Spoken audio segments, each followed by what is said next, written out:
Hello, everybody, and welcome back to another episode of the Rogue Agent Answers. My name is the Rogue Agent. Some people call me David Lewis, and every week I answer one of the many life insurance related questions that I've received from clients, from email subscribers on the daily email list, questions floated to me from across the interwebs, in the comments sections, which I know you're not supposed to read, or just interactions that I've had with people in real life over the past 20 years, which is a long time. And some of these questions I just scribble down on scrap pieces of paper. Some of these are stuff I've written down on my phone. Some of it is on Post-it notes scattered all over the office. And every week I answer one of those questions. So if you'd like to ask your question, drop them in the comments section or join my email list for more life insurance tips and advice at monogenics.com. monegenics.com. Also, keep in mind that nothing in this podcast is or should be construed as financial, investment, legal, or tax advice. In fact, nothing that I say in this podcast should be construed even as insurance advice, as I don't give individual advice blanket just across the internet, unqualified, to random strangers. So if you need any of that stuff, contact a licensed professional that you know, like, and trust, preferably someone licensed in your jurisdiction. And now for this week's question. Should I apply for a child term rider on my policy? So in most cases, it isn't necessary for the mortality risk, but the risk of a child dying is very low. So it could probably go either way in that regard. I mean, it's not like your child quote unquote needs life insurance. However, if your long-term plan is for your child to have his or her own policy, then this can potentially be beneficial if the policy rider allows for a total conversion to a permanent policy. Permanent life insurance on a child is kind of a tricky proposition. Life insurers are hesitant to issue life insurance on young folks, just because especially if the parents aren't sufficiently covered themselves. And underwriters tend to look at children as having a low economic value, so they scrutinize applications on juveniles. And one final problem that you might run into is, since children have such low mortality, it's easy to max out the amount of life insurance you can buy, and so the amount of premium you put into those policies tend to be quite limited based on that. That said, a child term rider might be a good idea. It sets them up for a future policy, and if the rider has conversion privileges, then you or they can convert that term into a whole life policy later, which will give them a savings and insurance plan, hopefully at a very young age. So if you buy yourself a policy, and then you put them on as like a child term rider on them when they're young, they'll have a decent amount of cash value in their policy by the time they're ready to leave the nest and start forging their own path in life.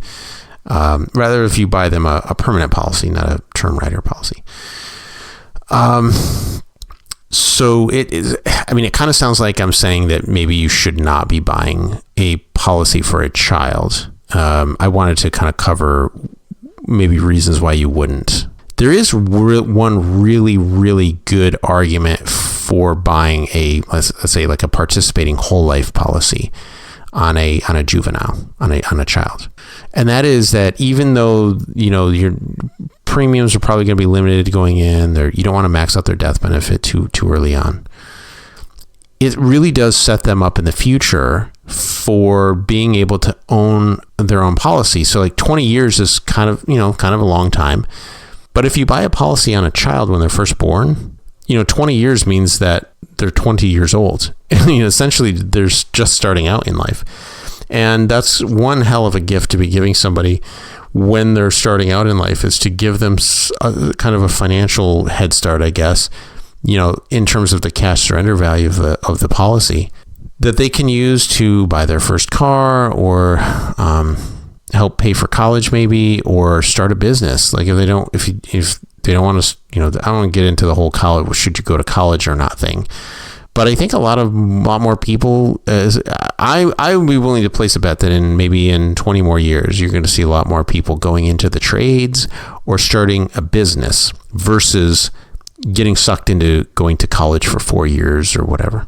And a whole life policy is going to be one of those things that can help pay for that, and without too much drama.